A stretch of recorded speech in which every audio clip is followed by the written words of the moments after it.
Hey there, all of my Taurus people out there, Sun, Moon, and Rising. It's time to have a look and see just what is going on when it comes to your weekly astrological and tarot card forecasts for the week starting December 9th, 2024. And just a quick reminder for everybody out there, if you ever want to get a personal reading with me, you can always go on ahead to my website, integrativemysticism.com, and schedule yourself a session there. And so with all of that said, let's talk about what's going on with your astrology weather report for this week. On the 12th and even on the 13th, we've got Venus in Aquarius creating an opposition to Mars, recently turned retrograde in Leo. And this is creating a rather tense issue where conflicts of desire are going to need to be observed but carefully addressed, especially when it comes to matters around home, household, family matters versus career and work.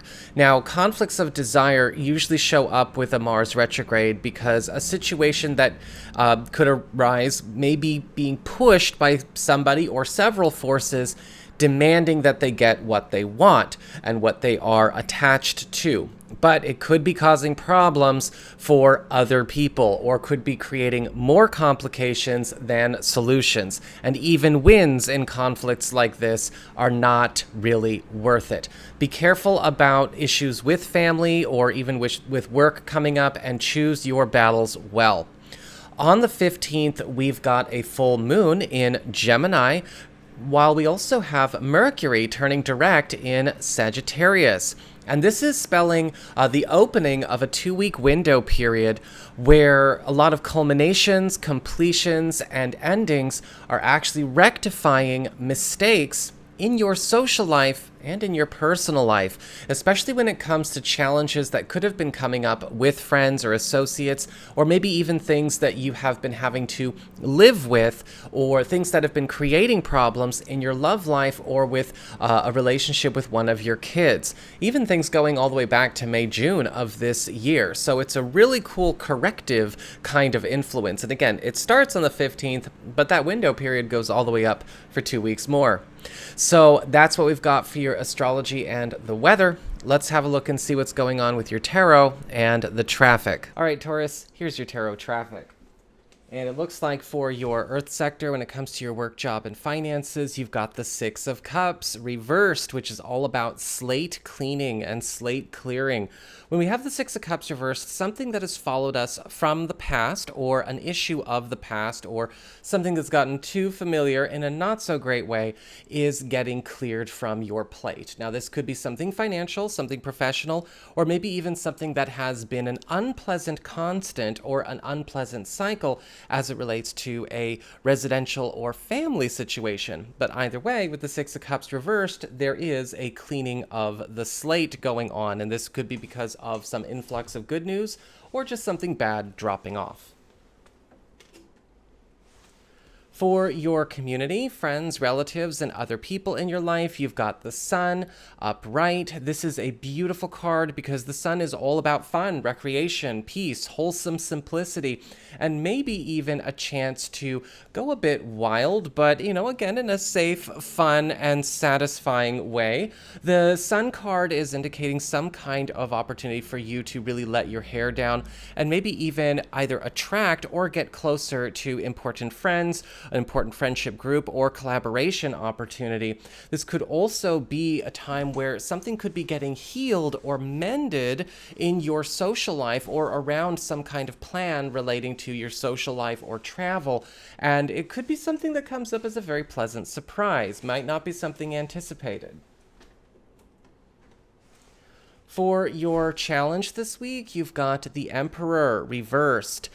Be careful about over-controlling people and over-controlling behavior in yourself. The Emperor card reversed is kind of a twofold message when it's in a challenge position.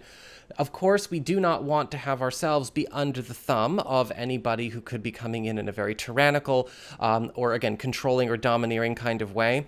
But you yourself do not want to set yourself back by being overly controlling or overly involved or micromanaging yourself. And sometimes, getting stressed out can prompt that.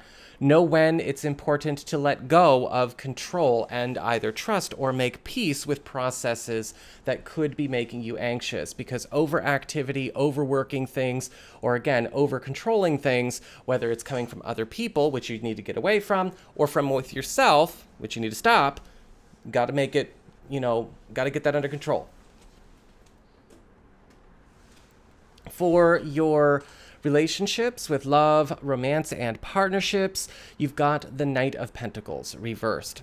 The Knight of Pentacles reversed in love can usually show up where love is not really getting much of a chance to take center stage during this week. It doesn't mean that anyone's going to be losing love or having anything bad happen, but relationships in your personal life might have to take a back seat to other things that are going on. The Knight of Pentacles reversed can indicate perhaps too much busyness, too much work, or too many other matters potentially interfering with relationship priorities or your personal life this week. Or it's possible, even a partner or a love interest, new or known, could also need to be putting something off to another week or later in the month just because we can't actually engage it this week. Just be careful with the Knight of Pentacles reverse. Sometimes this card can show up where too much ambitiousness, too much focus on achievement and accomplishment could be creating a relationship block, right? We don't want any emotional shutdowns or anything like that to kind of become a norm. And finally, for your spiritual advice, your guidance for this week, you've got the Chariot upright. And the Chariot is all about victory. It's all about overcoming obstacles and even getting things on the move, right? The horse is running out of the gate after waiting in the stall. And with the Chariot, this is going to be a very fast-paced week for you. There's a lot of wins and triumphs, both personal and monetary, but you have to make sure that you are ready to keep up the pace while also allowing that flow, allowing the pace to carry you. Sometimes, kind of like the Emperor reverse, people get the Chariot even if it's upright and good, and they become a little bit too fixated, a little bit over-controlled. They got to check in too much. Allow yourself to be carried a little bit this week. So that is what I've got for you all. I hope you found this helpful. If you did, don't forget my name is Nico, son of Celine, and should you ever want to get a session with me, you can go on ahead to my website. It's integrativemysticism.com.